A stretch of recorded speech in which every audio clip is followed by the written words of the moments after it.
আপনারা যারা আসলে টাইগার মুরগি পালন করার কথা চিন্তা করেন বা টাইগার মুরগি পালন করছেন বা টাইগার মুরগি পালন করবেন, আপনাকে যদি প্রশ্ন করা হয় টাইগার মুরগি পালনের সবচেয়ে বড় প্রতিবন্ধকতা কি, নিশ্চয়ই আপনি উত্তর দিবেন বাচ্চা নির্বাচন করা।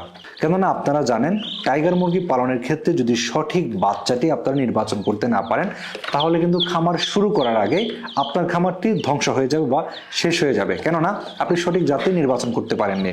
তো আমাদের নতুন যারা রয়েছেন, বিশেষ করে যাদের এই টাইগার মুরগি পালনে বা মুরগি পালনে অভিজ্ঞতা নেই, তারা কিন্তু সঠিক বাচ্চাটি নির্বাচন করতে পারেন না। তো আজকে আমরা আমাদের পাশে একজন উদ্যোক্তা ভাই রয়েছেন, ওনার কাছ থেকে আমরা জানবো আসলে কোন কোন লক্ষণগুলো দেখলে বা কিভাবে আপনারা বুঝবেন এটি অরিজিনাল টাইগার মুরগির বাচ্চা কিনা, বা কোন সহজ পদ্ধতিতে আপনারা টাইগার মুরগির বাচ্চা চিনতে পারবেন সেই বিষয়ে আমরা জানবো। এবং অরিজিনাল টাইগার মুরগির বাচ্চা আপনারা কোথা থেকে কিভাবে সংগ্রহ করলে আপনারা প্রতারিত হবেন না সেই বিষয়ে জানবো আমাদের আজকের উদ্যোক্তা ভাইয়ের কাছ থেকে।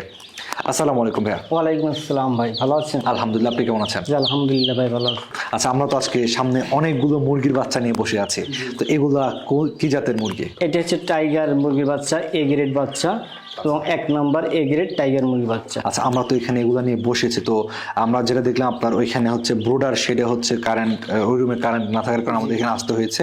তো ওইখান থেকে যে বাচ্চাগুলো ছিল আর এখানে যে বাচ্চা, দুটো তো সেমই? জি, একবার এ গ্রেড বাচ্চা। তো এ গ্রেড এবং বি গ্রেড দুইটা পার্থক্য থাকে, এখন এটা পার্থক্যটা যদি আমাদেরকে একটু বুঝিয়ে বলতেন, যেহেতু এ গ্রেডের বলছেন।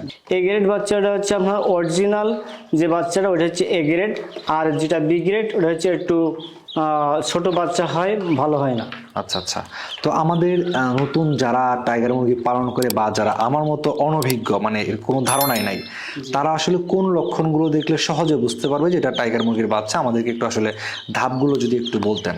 বাচ্চা চেনার উপায় হচ্ছে 1 নাম্বার হচ্ছে বাচ্চাগুলো বড় থাকবে এবং 35 গ্রাম 40 গ্রাম ওয়েট থাকবে টাইগার মুরগির বাচ্চা, এবং পাগুলো খুব মোটা মোটা হবে। আপনারা বাচ্চাগুলো দেখতে খুব দুষ্টপুষ্ট সুন্দর, এবং ঠোঁটগুলো খুব মোটা মোটা বড় বড় হয় এই বাচ্চাগুলোর। অন্য বাচ্চার থেকে এই বাচ্চাগুলো অল্প দিনে বড় হয়ে যায়, এবং অন্য বাচ্চা যেরকম এর সময় বেশি লাগে, 1 সপ্তাহ যতটুকু পরে, এই বাচ্চাটা 3 দিনে তার ডবল হয়ে যায়। মানে হচ্ছে আপনি যেটা বলছেন অন্যান্য বাচ্চার চেয়ে এটার ওজন বেশি থাকে? ওজন বেশি থাকে এবং বড় হয়ে যায়। বড় হয়, আচ্ছা এটা একটা বুঝলাম। ধরেন আমি একটা সোনালী জাতের একটা মুরগির 5 দিন বয়সে একটা বাচ্চা নিলাম, জি, আর এটারও কয়দিন বয়সে বাচ্চা নিলে সেম হয়ে যাবে? এইটা সোনালিটা যদি আপনার 5 দিনের, এইটা হয়ে যাবে 2 দিনের বাচ্চা, এরকম সেম কোয়ালিটি হয়ে যাবে, সেম ওয়েট হয়ে যাবে এবং ওরকমের বড় হয়ে যাবে। আচ্ছা আচ্ছা, এটা আমরা প্রথম ধাপটা জানলাম, সেটা হচ্ছে অন্যান্য জাতের মুরগির চেয়ে এটা দ্রুত বাড়ে এবং হচ্ছে ওজনটা বেশি থাকে। আচ্ছা, এর পরবর্তী আর কোনো পদ্ধতি আছে কিনা? দ্বিতীয় ধাপটা হচ্ছে আপনার এগুলো পাড়া একটু মোটা মোটা থাকবে এবং ঠোঁটটা একটু লম্বা মোটা হয়, বডিটা একটু মোটা মোটা থাকে, আর পশমগুলো খুব বড় বড় থাকে। আচ্ছা, আমরা যদি একটু দেখাই, একটু কাছ থেকে দেখাবো। দেখতে পাচ্ছেন এই যে মুরগিগুলো, এই মুরগিগুলোর যে পা, এগুলো কিন্তু বেশ মোটা রয়েছে শরীরের অনুপাতে। আচ্ছা, আর মাথাটাও কিন্তু একটু মোটা আছে এবং এটার হচ্ছে পশম বেশি বলছিলেন। আচ্ছা, পশমগুলো বড়, মানে বড় বলছিলেন, বড় আছে। তো বিশেষ যে কথাটি ভাই বলছে সেটা পা কিন্তু মোটা থাকে। দেখতে পাচ্ছেন এটা কিন্তু অন্য মুরগির যেমন পা একটু চিকন থাকে, এটা কিন্তু পাটা মোটা রয়েছে এবং এটার মাথাটাও মোটা রয়েছে। আচ্ছা, এছাড়া আর কোনো বৈশিষ্ট্য আছে কিনা?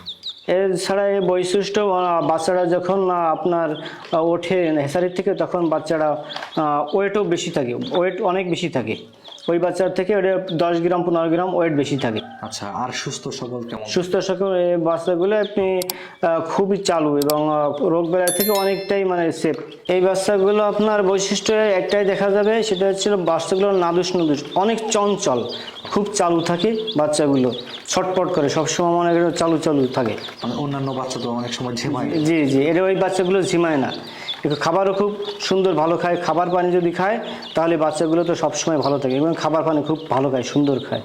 আমাদের তো যারা নতুন উদ্যোক্তা রয়েছেন তারা টাইগার মুরগির পালনে কিন্তু বাচ্চা নির্বাচনে ভুল করে এবং ক্ষতিগ্রস্ত হয় এই বাচ্চার কারণে। তো এখন বাচ্চাটা অরিজিনাল ভাবে যদি সংগ্রহ কেউ করতে চায়, আসলে কোন পদ্ধতিতে গেলে তারা এই বাচ্চা সংগ্রহে বা বাচ্চা নির্বাচনে ক্ষতিগ্রস্ত বা প্রতারিত হবে না বলে আপনি মনে করেন? এর জন্য আপনার যখন বাচ্চার জন্য নিতে হবে তখন খামারির সাথে যোগাযোগ করতে হবে, এবং খামারির কাছে যে আপনার বাচ্চাগুলো যদি নিয়ে আসে তাহলে খুব সুন্দর হয়। আর যদি খামারির সাথে ভালো সম্পর্ক থাকে তাহলে খামারি তো অবশ্যই তার কাছে ভালো বাচ্চা দেয়। মানে সরাসরি যাওয়ার পরামর্শ দিচ্ছেন? জি জি জি। আসলে আমরাও বরাবর বলে থাকি, আপনারা যারা নতুন রয়েছেন তাহলে একটু কষ্ট করে হলেও যারা খামার করেন ওনাদের কাছে গিয়ে আপনারা খামারটা পরিদর্শন করে পরামর্শ নিতে পারবেন, সরাসরি বাচ্চা সংগ্রহ করতে পারেন, সেক্ষেত্রে প্রতারণার কোনো সুযোগ আশা করি থাকছে না। তো এখন ভাই আপনি তো দীর্ঘ বছর যাবৎ টাইগার মুরগি পালন করতেছেন এবং সফল একজন খামারি বলা যায়। আপনাদের তো অনেকগুলো প্যারেন্টস দেখেছি আমরা, আপনি নিজে তো বাচ্চা উৎপাদন করছেন দেখলাম। জি ইনশাআল্লাহ। তো এখন অনেকেই তো বাচ্চা সংগ্রহ আপনার কাছ থেকে করতে চাইবে, এখন আপনি কিভাবে সরবরাহ করছেন? আলহামদুলিল্লাহ আমাদের নিজস্ব হ্যাচারিতে অনেক প্রোডাক্ট মানে আপনার বাচ্চা উৎপাদন করতেছি। এই বাচ্চাগুলো আমাদের বিভিন্ন ডিস্ট্রিক্টে আপনাদের দুই আল্লাহর রহমতে বিভিন্ন লোক খামারে আমাদের কাছ থেকে নিয়ে যাচ্ছে, যোগাযোগ করে আমরা পাঠিয়ে দিচ্ছি পরিবহনের মাধ্যমে। আচ্ছা, আপনাদের এখানে প্রোডাকশন আছে ভালো? জি জি ইনশাআল্লাহ। আচ্ছা, যেহেতু চাহিদা বেশি প্রোডাকশনও থাকার কথা। আচ্ছা, এখন তো পাঠাচ্ছেন পরিবহনের মাধ্যমে পাঠাই দিচ্ছি। আচ্ছা, এখন যেহেতু এক জায়গা থেকে অন্য জায়গায় ডেলিভারি করেন, বাচ্চা মারা যাওয়ার কোনো সুযোগ বা সম্ভাবনা হয় কিনা? না, আপনার এটা আপনার যেভাবে পাঠাইছে এভাবে আল্লাহর রহমতে কোনো বাচ্চা কাটে না, খুব বাচ্চা সুন্দরভাবে আমাদের পাঠায় দেওয়ার ব্যবস্থা আছে। আচ্ছা আচ্ছা, এখন হচ্ছে আপনাদের তাহলে অনেক সময় দেখা যায় যে বাচ্চা নেওয়ার ক্ষেত্রে অনেকে প্রতারিত হয় অ্যাডভান্স টাকা দিয়ে, এখন আপনাদের লেনদেনটা আপনারা কিভাবে করে থাকেন?